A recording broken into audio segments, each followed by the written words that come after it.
Welcome back to the technical update series with PNNL here on Get a Grip on Lighting.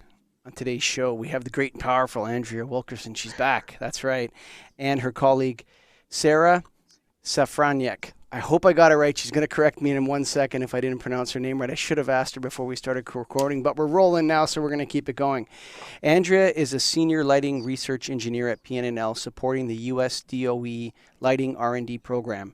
She earned her doctorate from Penn State and her BS and MAE from the University of Nebraska in the respective architectural engineering programs. Andrea serves on the IES Education Library and Office Lighting Committee, the IES Marks Award Committee, the IALD Education Trust Board of Directors, and the NCQLP Exam Committee. Sarah is a lighting research engineer at Pacific Northwest National Laboratory. That's right, we already said that, but we're good to go. Sarah received her bachelor and master's degree in architectural engineering from the University of Colorado. Her current research involves conducting lighting simulations and field evaluations of advanced lighting systems in support of the U.S. Department of Energy Solid State Lighting Program. But before we go there, Greg, we got to get a little Coopered up here. Go to cooperlighting.com. That's COOPERLIGHTING.com. Greg Eric. That's right. And as a business unit of Signify, the world leader in lighting, Cooper Lighting Solutions delivers forward-thinking lighting solutions and an industry-leading portfolio of indoor and outdoor lighting controls and smart lighting systems that improve people's well-being while making buildings, homes, and cities smarter and more sustainable. These solutions are specifically designed to simplify and personalize lighting, solve complex business challenges, and leverage data insights to meet customers' unique needs. Please visit cooperlighting.com to learn more. COOPERLIGHTING. And now we're going to get into mining tunable lighting controls, which is something I've been looking forward to for a couple weeks now. Greg, why don't we kick it over to you to start off the questions? Well, that's exactly what my question is. It's mining data and tunable lighting controls. Why tunable? I get the lighting controls, but why the word tunable in there? That's what sticks out to me. Andrea, you should kick it off for us.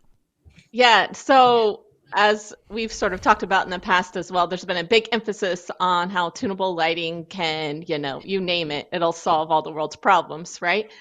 And part of my question has been, do people even like tunable lighting, right? So let's just start with the basic. Do people want to be in a space where the lighting is changing?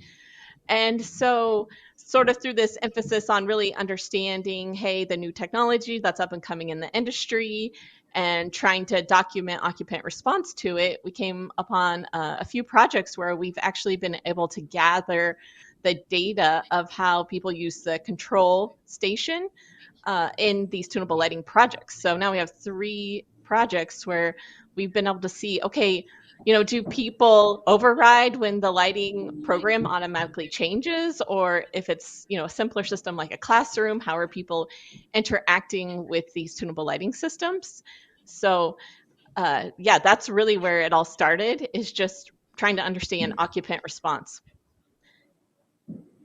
And Sarah, do you have anything to chime in on that? Yeah. Well, and I'll say, lighting systems are becoming increasingly dynamic. And so it's not, just all on or all off anymore. The lighting system, especially tunable lighting systems, right, could be on to a range of settings. And so, collecting the data and understanding how the lighting system is being used, as well as what might occupants be experiencing in the range of tunable lighting conditions, all of that is valuable and possible with the data we're collecting. And I think today, our conversation, we just, what we do is documenting systems that are pushing the boundaries, which is why tunable lighting has been an emphasis. But at the same time, I think a lot of things we're talking about today doesn't matter if it's a tunable lighting system or not. It's really just wow, we have a chance to get feedback on lighting control systems. And we, as an industry, haven't done that yet. And so hopefully today we can even do a little brainstorming on what that means for the lighting industry. Well, you know why? I'll tell you this. This is what I love what PNNL does. Because if I go and sell a tuning system, after the system is installed, I'm looking for a check. And then no news is good news. That's, if a customer doesn't call back, it means they're saving energy, they're happy with it, whatever. That's great for me. But it's the opposite with PNNL. They want to find out what the heck's going on with the system after it's installed, and their priority is not really a sale or anything like that. It's to say, did people use it? How did they use it? And the curiosity and trying to figure out in what ways they used it in unexpected ways that you didn't plan for, and looking at that data. So I'm really excited to find out what you guys have here. But quickly, before we go back to Greg, I'll throw it over to Andrea. The control station, was it on a wall that was like something they could just go and push and play with, or was it a computer system? In all of the 3 instances that we'll be talking about today, it's on the wall. So it's an architectural, a standard, what we'd consider standard lighting control station, not a touch screen or anything fancy. So like intuitive for someone who knows how to use a light switch or a dimmer, they can go and play with the controls somewhat. Well, what the data shows, maybe not so intuitive, but yes, that's the idea. Okay, back over to you, Greg. So, yeah, no, I want to dive into the 3 instances. What are they? What did you find out?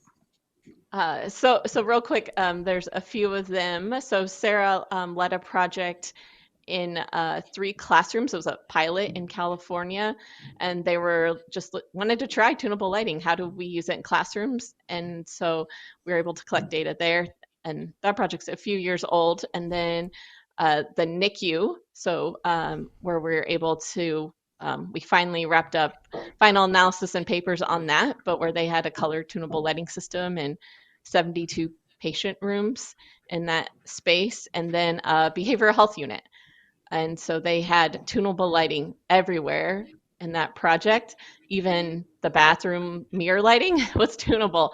And then the patients had control, not over the color, but they did have control over what was on or off in the space, and also intensity. So let's. I'd like to dive into each one actually to find out a little more, because I'm in these, applications and trying to sell the project. So, Sarah, why don't you tell us about the classroom?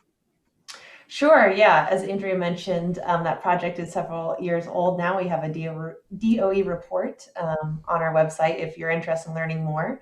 But essentially, there were 3 classrooms where a tunable lighting system was installed, and we were able to collect information on the button presses on the control pad in each classroom. So, every time they pressed the button on or off, every time they selected a preset, we got information about what button they selected, what time they selected it, and then if they dimmed the electric lighting system up and down in intensity, we could see where they landed, and we could also see any adjustments they made to the color temperature of the electric lighting system. And what was interesting, right, is we looked at 3 different classrooms, and we saw that the teachers were using the full range of controls made available to them, right? They were dimming up and down, they were using color, and they were each using it differently based on, maybe the schedule of their classroom or their own preferences. And, one of the most interesting classrooms you could see every single day. It was very clear. The students may go out for recess or maybe go out for lunch. When they would come back into the classroom, the teachers would select a dimmer, warmer lighting setting for just about 5 minutes, and then they would dim the electric lighting system back up, something brighter, a little bit more appropriate for classroom activities. But there was about a 5-minute period 2 or 3 times a day where they would, I think, use the lighting as a way to communicate to students, it's time to settle down, it's time to settle back into the classroom.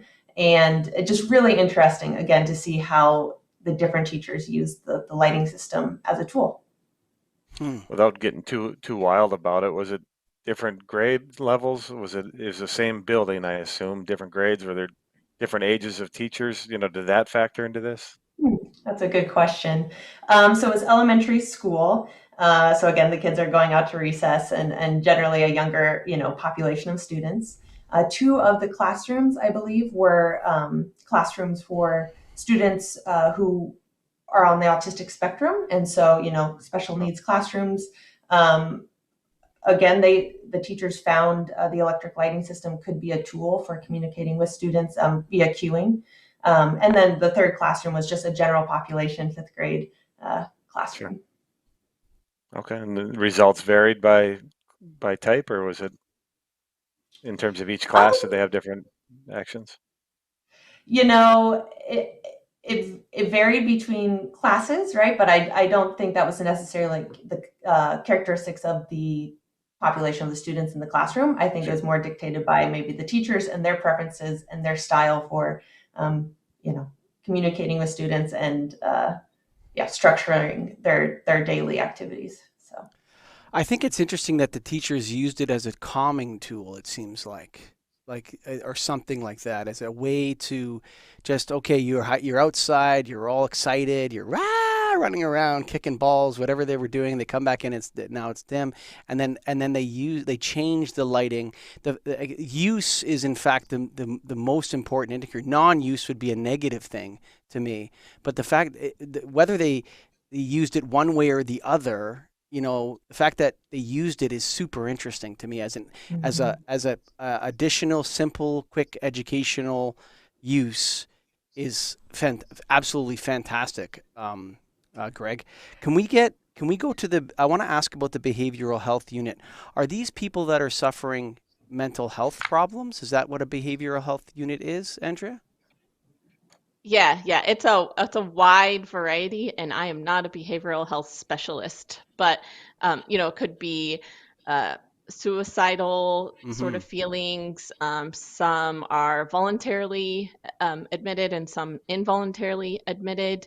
So it's really a wide range, I would say, of different struggles that people were having, and so yeah, a wide variety of the population. And I think, again, sort of building on what we found in the classroom, what was encouraging to me, it was a way to see like, wow, like patients, they're using the full capabilities of the lighting system. So now in this instance, they couldn't change the color temperature. That automatically changed throughout the day. But there was multiple zones in their, individual room, and they were using those zones. There's some lights over the desk, there's a light over the bed, some general ambient lighting. So seeing that they were dimming too, and sort of what you would expect, okay, they're dimming up more in the morning, and they're dimming down more in the evening. And so I think too, that goes broader than tunable lighting, but it's just like, okay, are multiple zones valuable? I think that simple questions like that, where in the lighting industry, we've never been really able to ask and like have that level of objective data that says, yes, like these are features that are utilized. So it's interesting because these have to be those wall panels, because phones and computers are not allowed in mental health wards in Canada. I know that for sure. I'm sure it's the same in the States with behavioral health. They're not going to be allowed to have their iPad or an iPhone or anything like that, or a laptop.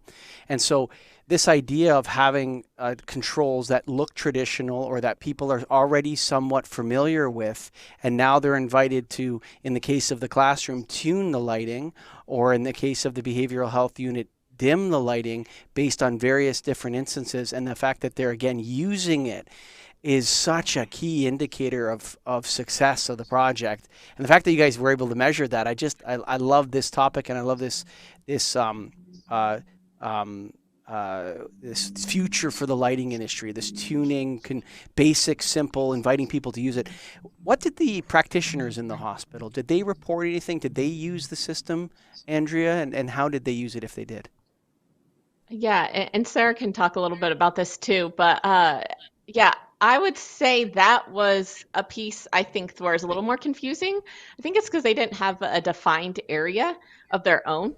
So again, another interesting piece that we might not think about often enough is like, what are the dynamics when someone sort of is only controlling the space that they're in, or that they feel is their space, like in the patient room, versus in the like broader, even in like the nursing spaces.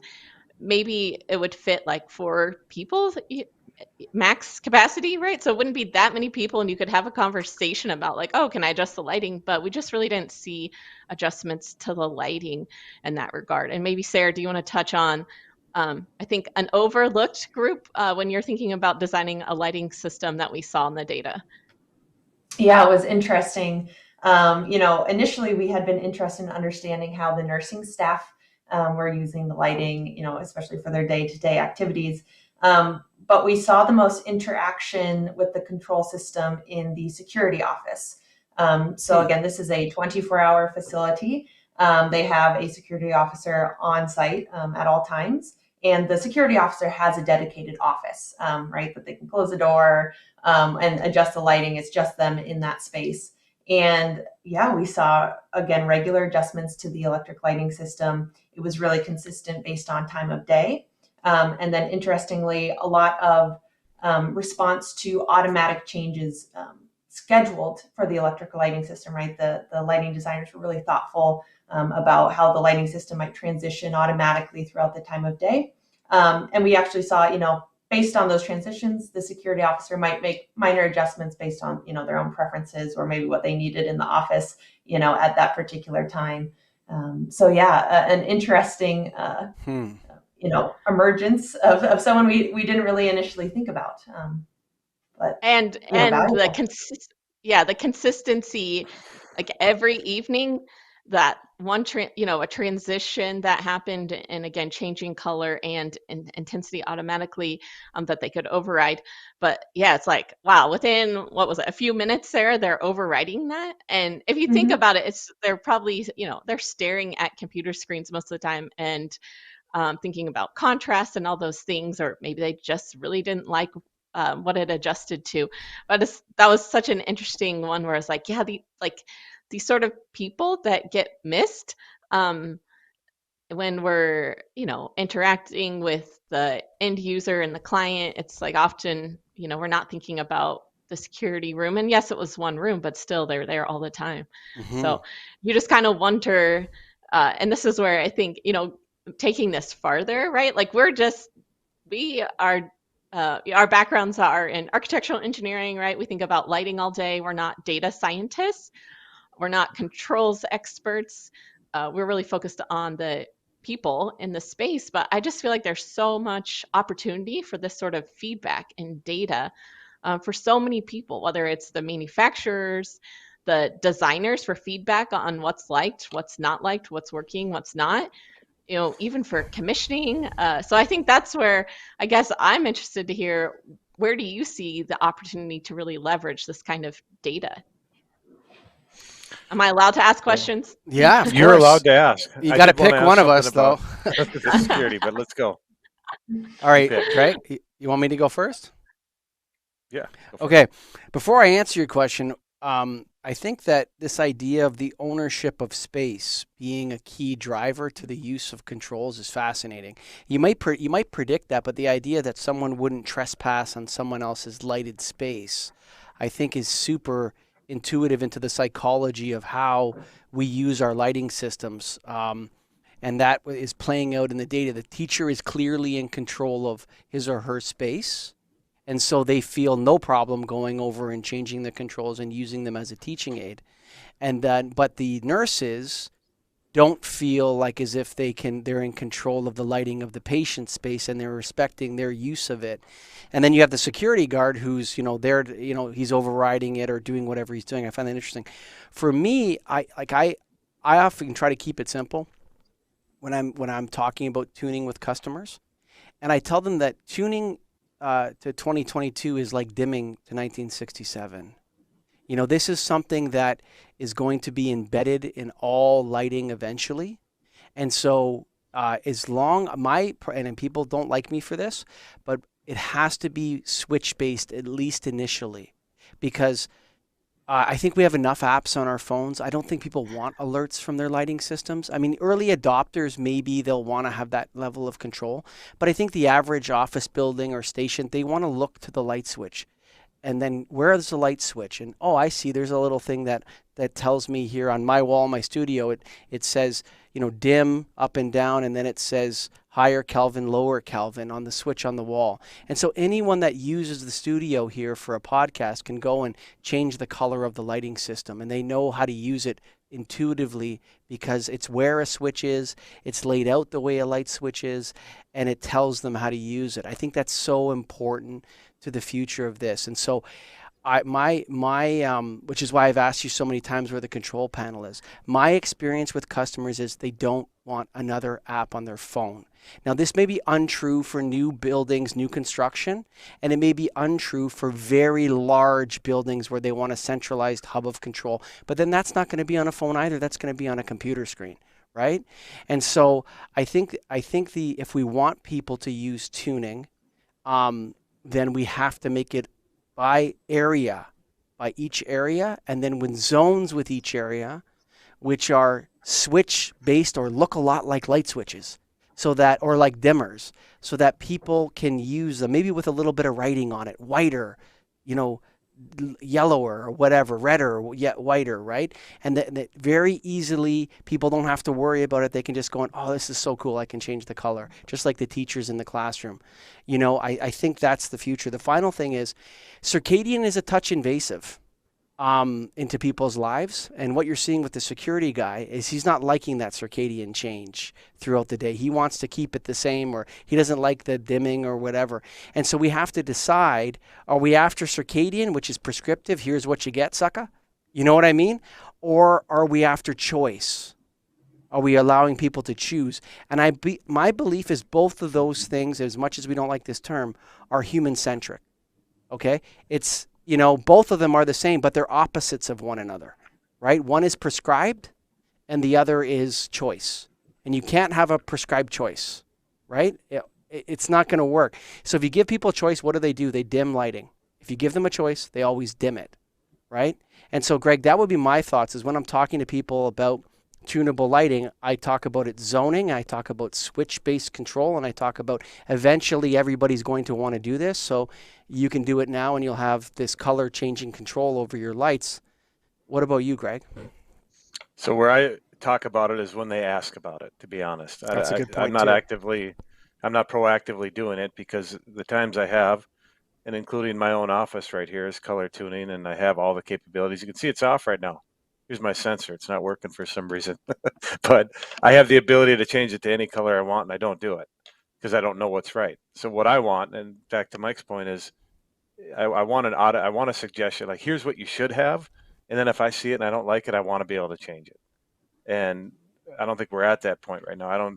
Every time we've talked to anybody about this, I say, tell me what we should have. Give me at 8 a.m. it should be this color. At 9 a.m. it should be this. 10 a.m., 11, noon, down the line. And they all like, yeah, we have that. I'm going to send that to you. How many times have I asked Mike on a podcast? Half a dozen times. Half a dozen at least. And every time, nothing back. Nobody sends me anything. Nobody tells me what it should be. So until we can do that, until we can go to people and say, here's what you should have, but if you don't like it, change it, then you can't really sell it, in my opinion. And I think there's a difference too. So like I'm considering getting into the skylight and sun tunnel business as a part of my business, because I find sun tunnels absolutely fascinating. So I did, when COVID started, I did my home with all sun tunnels because my children were spending a lot of time in their rooms. And of course, all the stuff we hear about light outside and all this kind of stuff, right? And so I found that nobody ever complains about, you didn't need any, in the second floor of my house, you absolutely didn't need any electric light during the day, okay? But the light level fluctuated massively throughout the day, okay? And from day to day. And there was zero complaints about light level. People just accepted that natural light as the light level of the time, okay? And even at night, you would get moonlight through the sun tunnel. And so you even had like a little moon. And what was super fascinating, if it was like a partially cloudy night with a full moon, you would see that thing dim and go higher and like very, very, if you're lying in your bed, there's something extremely sleep inducing about a sun tunnel that's moonlit. I'll tell you from my own experience, it just makes you fall asleep like that. It's so, especially when the clouds are going over the moon, it's like, whoa, done. So, for me, I think we're at the point, what I love about what you guys are doing is that switch-based control. If you give people switch-based control and they have ownership over the space, like a teacher or a security officer, you're going to see them use it. Whether that promotes circadian, though, is a tough call for me. I don't know how to say that to customers. So in the field, reports back, I know I want to talk about this Nicu because I feel like that could be sold. That's a selling feature. What you did, I remember it, and I want you to explain it to the audience now, Andrea and Sarah, if you have some comments on it, because what you observed in the NICU, I think, is one of the most fascinating queuing opportunities we have right now in front of us. Yeah, Go and ahead, I would Andrea. say, Oh, hang go on, ahead, Greg. Sorry, I just need to ask one thing about the security, just out of curiosity. To me, if you're in security, you're working 24/7, you need to be alert. So were they choosing white color and bright light, or dim color and warm light? Yeah, in the evening transition, they would, I believe, increase the intensity of the light. So dim it up to a slightly higher intensity, a little bit more light in the space. Okay. Sorry. On to the NICU. Yeah, and in general, we're just coming alongside these projects, right? So this is more just a reflection, not necessarily what we think, but just what's happening in real spaces in terms of, the wall-based control, etc. But so with the NICU, that was a similar situation to the behavioral health unit, in which there were some automatic pre-programmed transitions, including actually in these patient rooms, it would transition off.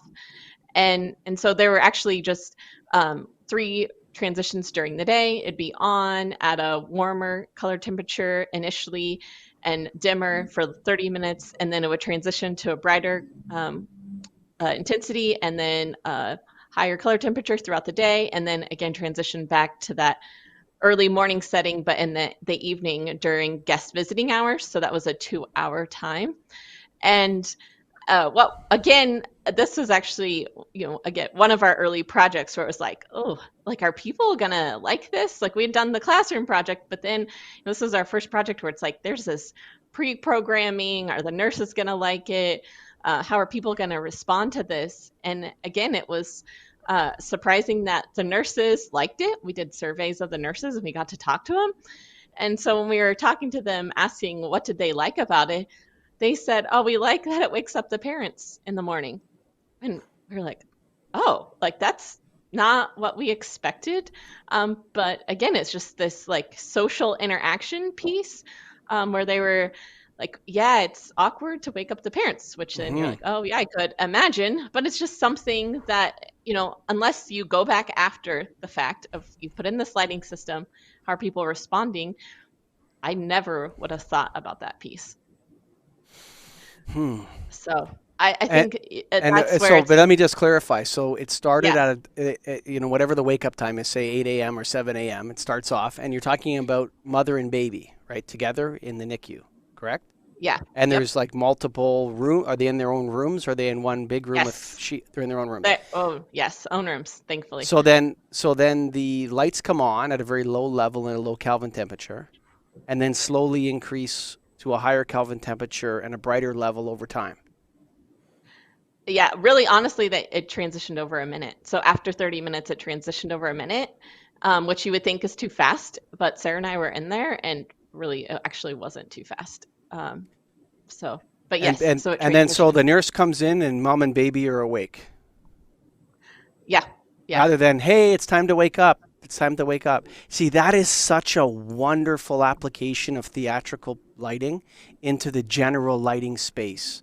And it'd be so useful to people, and actually very respectful as well to someone else's space, where we need you to wake up now. But instead of us, hey, it's like a military barracks with, some sergeant running his baton down the beds. Wake up, suckers! Like a Full Metal Jacket style movie. It's just like naturally, and people are already awake. And you know what the best part is? The stakeholders told you that was so good. I really, really love that story. I think it's such a great future. Simple solutions for people like that solve problems but make life easier. Less negative interactions, less, work. In fact, and is there anything else? Was there visiting time or anything? Did they dim the lights at visiting time as well? Sarah, do you want to comment a little bit, or I see you shaking your head there? Yeah, I mean, there were similar comments about the evening transition, right? So it was a bit longer, where the lighting system, during the day was cooler, more intense. It would dim at about 7 p.m., which coincided with visiting hours to, again, that warmer color temperature, dimmer intensity. And then would dim to off at about 9 p.m. And similar feedback where the nursing staff said, yeah, it's a gentle way of kind of letting everyone know throughout the 72-room facility that visiting hours are drawing to an end at 9 p.m. And kind of people naturally choosing to leave. So again, helping the nurses do their job and focus more on the patients and less on, that is so fascinating. Like, I mean, like, I can totally in my mind picture it. You're seeing your mother. She's in the hospital. You're sitting by her bed. The lights start to dim. You start looking at your watch. Jeez, Mom, you're not even really noticing it. Like, if it's done well, you don't really even notice the effect. Right. But then naturally people start to think, you know what, gosh, it's time to go home. And honestly, I don't know if you know, Andrew, but I'm also recently been hosting the Restoring Darkness podcast, which is another show produced by Nailed for darkness restoration and preservation. And one of the things I've always wondered is if street lighting could do a similar thing like that. As if you wanted a crowd to disperse, rather than turning the lights up and, having, more lighting is what the police will tell you. We need more lights. If you just slowly started to warm it and dim the lights, if the average person who didn't have bad intentions would just start saying, you know what, it's getting dark. Honey, it's or whatever. It's time to go home now. It's home time. Like, if we could, like that intuition that you guys discovered, like most discoveries by accident, just by looking at the data and talking to the people in the space, if that could be applied, this idea of telling people what they should do right about now, without being forced. So we can remove the human interaction. We remove potential conflict. We remove conflict. Life gets easier. Right? I bet you that principle could be applied to a wide variety of applications when you want to tell the naked apes to go home. It's time for you to go home, and how we do that is we dim the lights really slowly and we warm the Kelvin temperature, and it gives you the feeling that the sun is setting. And I'm just like, kind of talking about it in a way that's non-scientific, but I think there's something to that, that where this idea, this bright light at night, is removing our natural instincts for us to go home, to seek safety, to seek repose. It's time for bed, whatever. And I think reintroducing that in a multiple amount of spaces could have extremely powerful effects. Andrea or Sarah, do either one of you want to comment on that, or is it still just pure speculation on my part? I mean, I agree. I think there's a huge opportunity for adaptive lighting at night. It's just, there's a lot of pieces to that. And I think I think that's what, the Restoring Darkness podcast has done, is really getting people excited about that, because it's, just with outdoor lighting in general and the structures, particularly in the US, of who owns the outdoor lighting, et cetera. There's some things that have to change that are going to be hard to change. And so keeping that enthusiasm up. And I think, again, there's so many applications, and, we sit behind our computer, especially too much in the past couple of years. But yeah, just like trying to encourage people to start thinking about how could we use this and really try and facilitate the responses we want out of people without having to, say it's time to go home. And again, theaters, bars, they've been doing that for a long time. And figuring out how we can incorporate that into architectural elements.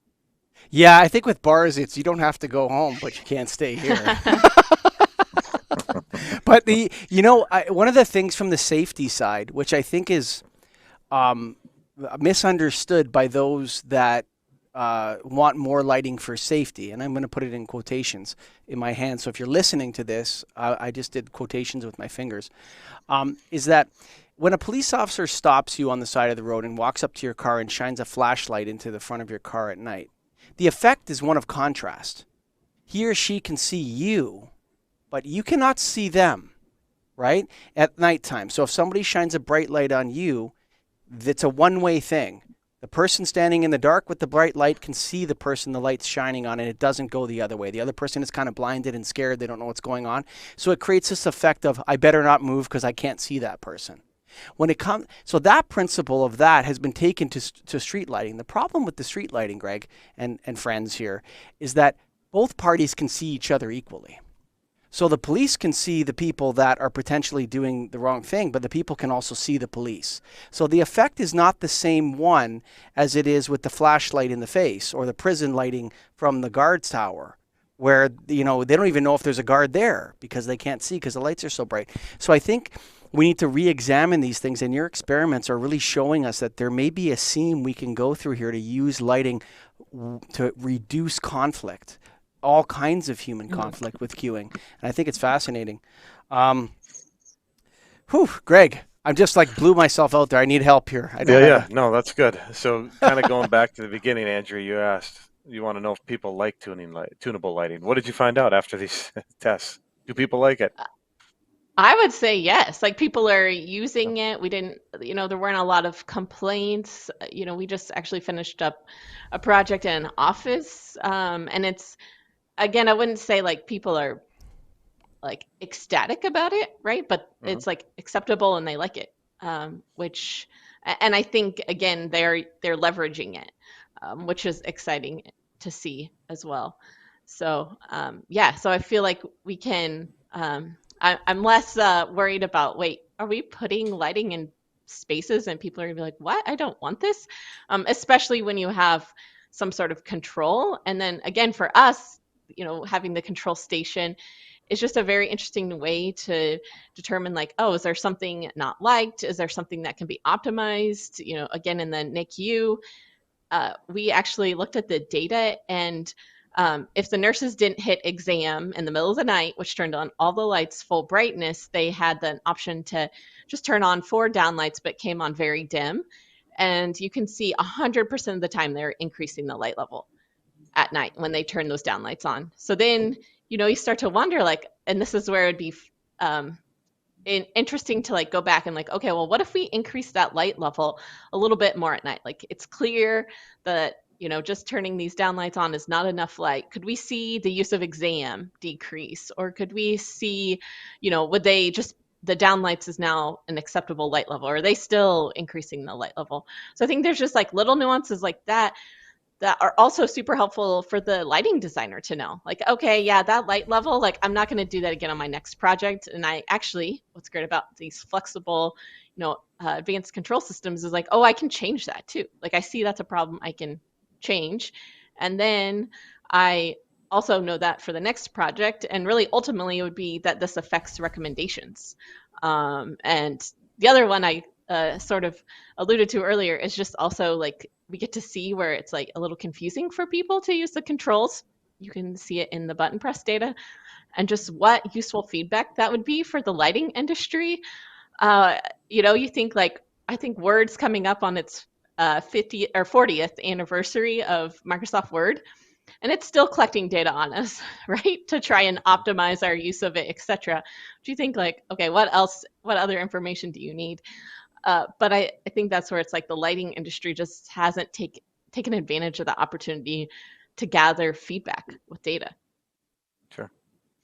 And you mentioned that you guys had an office study. Sarah, do you guys have plans for any future studies, more studies on this? I hope. Hopefully, right? And Andrea may be able to speak to this more, but we're definitely interested in getting into classrooms in particular, right? Understanding those a little bit more. Again, the original project we spoke about was, I would say, about 5 years ago now. So yeah, interested to get back into that application post-COVID. Yeah, with a little larger, 30 classrooms is what we're hoping for with this next project instead of 3. And again, it would be primarily special needs. It's sort of what we've seen is that a lot of class or schools are able to justify it based on that. Although we might be working with a university here soon who's actually also trying to figure out, with neurodiversity, some people respond differently. How can we adjust the lighting in maybe like a certain part of the classroom for some students versus the others? Does that bother them? And the price point they gave on the difference between static and tunable, I was shocked at like, wow, tunable's not much more. It's really changed. And Yeah, so I think the university is kind of, again, looking at this like, okay, well, we're going to try it out in one room. But then if this goes well, then maybe that becomes our standard, is to use tunable lighting. So it's an exciting time now that that price point's come down. I think that, like you said, it might just be the de facto. And I think even for reasons maybe we haven't thought about. So I know a hospital where they repainted because it was a brand new building, but it just felt a little too stark. And if they could have just changed their lighting, right? But it was just between the paint and the lighting, it just felt too stark to them. So I think that's also just, it'll be interesting to see all where tunable lighting takes us. Painting could be a lighting move too, actually. Oftentimes, painting the ceiling of a factory will increase the light level more than changing the lights, to be honest with you. But yeah, if they had tunable, I would say what I've learned from this, just to summarize in my head here, is that number one, identify who owns the space. So who is in control of the lighting system. And then program the scenes or whatever the terminology we use on simple wall-based controls for that person. And allowing them to set different scenes, whether that's a teacher or a nurse or whatever. And the other thing is that I would say the Bluetooth is great, but if we need that switch-based model in the interim, at least until we transition to another time for people to be able to engage with these.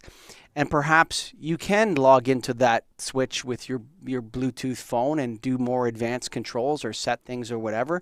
But we have to allow people to override the system with a light switch.